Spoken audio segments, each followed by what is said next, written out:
Ayan, mag-aalas 5 lang. At ang dilim na, oh. Madilim na dito. Pupunta ako ng grocery at bibili ng asukal at asin. Wala na kami kasi inaubusan na. Ayan. Kaya, tingin ulit tayo ng mga presyo sa grocery. Ipapakita ko sa inyo yung para kung halimbawa nagbakasyon kayo rito sa Czech Republic, alam nyo na ang mga presyo dito at ihanda nyo ng mga pera ninyo. Oo. Ayan, pasok tayo sa grocery at nang makita ninyo. Hindi ko alam kung ano ang kukunin ko doon. Tara doon tayo sa kabila. At ayan na naman yung ano ba yan? Janitor. Driving janitor ba ang tawag dyan? Ayan. Ayan. Ayan. Sige. I-drive mo pa. Doon ako sa kabila. Sa kabilang mall. Ito dalawang mall dito. Ito malaki. Yung kabila maliit. Ito New Yorker. Maganda mga damit dito.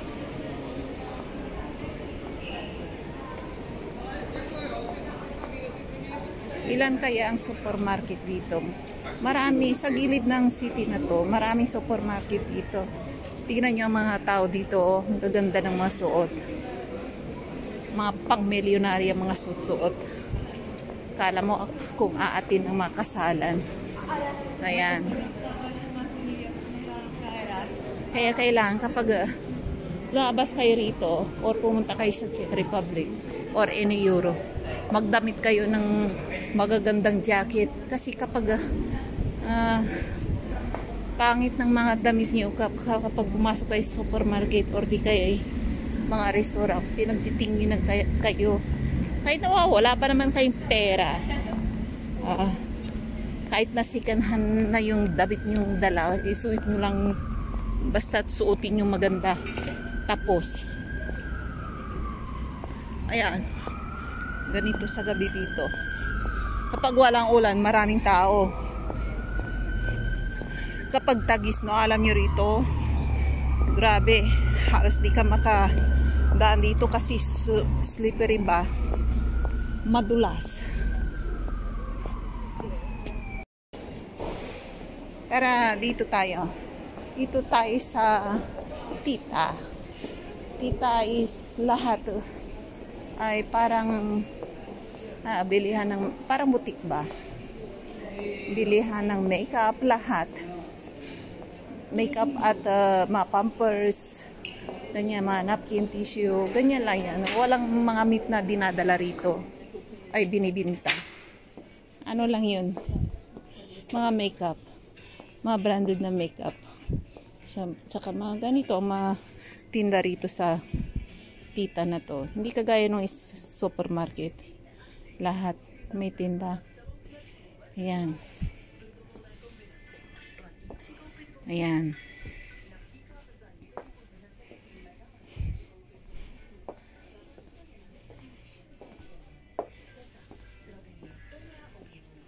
Ayan, makakabili rin. Kahit na hindi na kayo pumunta sa drugstore, may binibinta rin silang mga vitamins dito. Katulad nito, mga vitamins. Ayan. Mga vitamins. Ano ba yun? Mga ano ba? Ayan, nakikita ko sa mga Pilipino, sa mga kapag may kamag-anak sila sa Amerika, pinapadalhan sila ng mga omega. Yan, omega 3, ganyan. Dito mura lang to. 199. 90 pieces. Isang capsule, isang araw lang. Di, bali 90. 3 buwan nyo nang kakainin to. Inumin pala. Oo, may branded, may isa pang capsule dito. Yun, 90 capsule. Ito, 3 60 lang to, 60 pieces. Omega 3 rin. Mas marami yun. Ito, 60 pieces lang. 79. Pero mas maganda to. Di bumili ka na lang ng dalawang ganito. Makakamura ka pa. Ayan.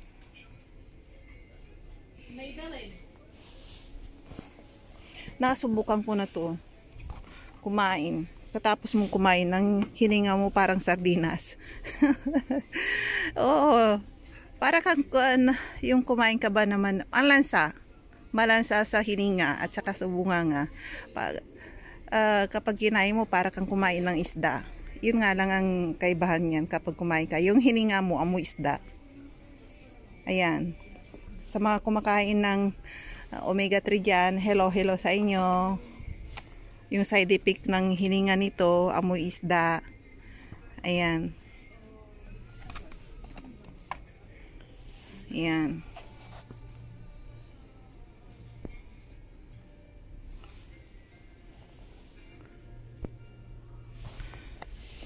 Ayan. Ganyan, yan ang mga presyo. Ito, 30 pieces lang. Ito, 90 pieces. Ito, 60 pieces. Yan, on sale ngayon. Ito, wala pa. Ayan, mga omega. Ito, omega 3 rin.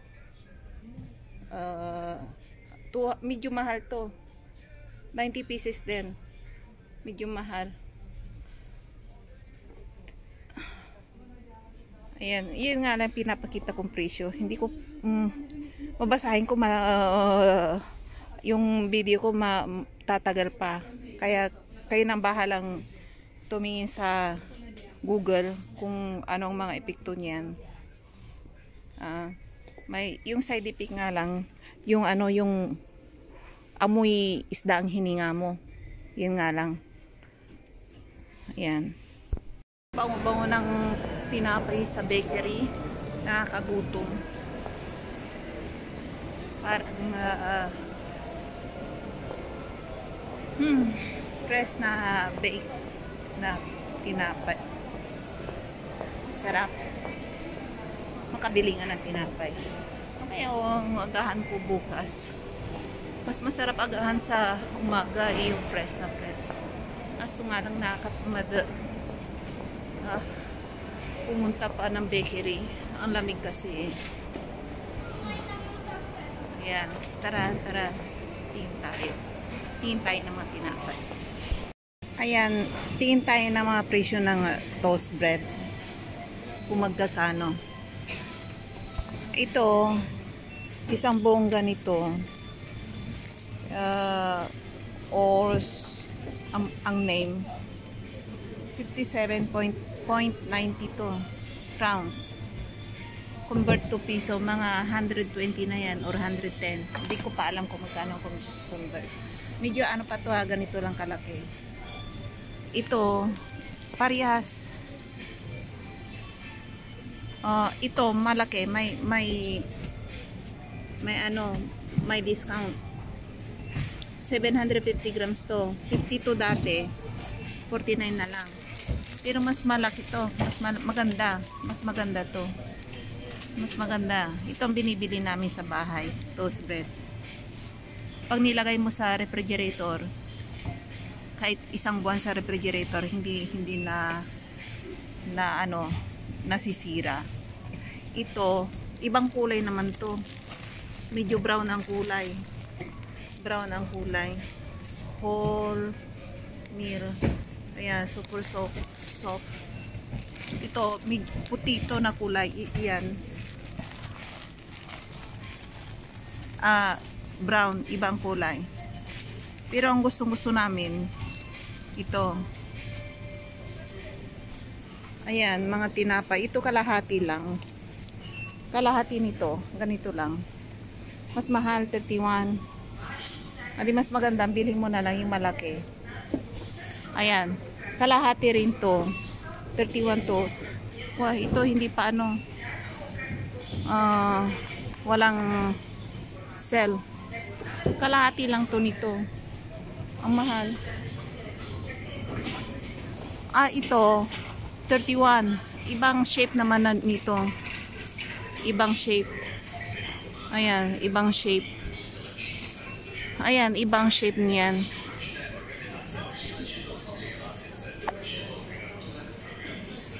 Medyo 31 to 31.90. Ibang brand naman to. Ibang kumpanya. Pinamang kumpanya. 400 grams. Medyo mahal. Pero parehas ang shape naman. Parehas lang. Ibang kumpanya nga lang. Ito, 33. Parehas nito. Ito, hilera nito. Ito, 29. Medyo mura. Ayan, Tesco brand. Ibang kumpanya nga lang. Ang may-ari ay itong groceryhan na to. 29. Kapag Tesco ang nakapangalan, ang nagmamay-ari ay itong groceryhan na to. Ayan, puro Tesco na medyo mura. Ayan. Ayan. Ito hindi Tesco ang pangalan. Pinam, ibang kumpanya. 35. Ayan. Ito Tesco may-ari. Yan ang presyo ng mga toast bread dito. Ayan. Ayan dyan. Ayan, nabili ko na yung gusto kong bilhin. Kaya ngayon, uwi na ako sa bahay. Malapit lang naman ang bahay namin. Gabi na eh. Gabi na, madilim na. 5:30 lang. Ayan, 5:30.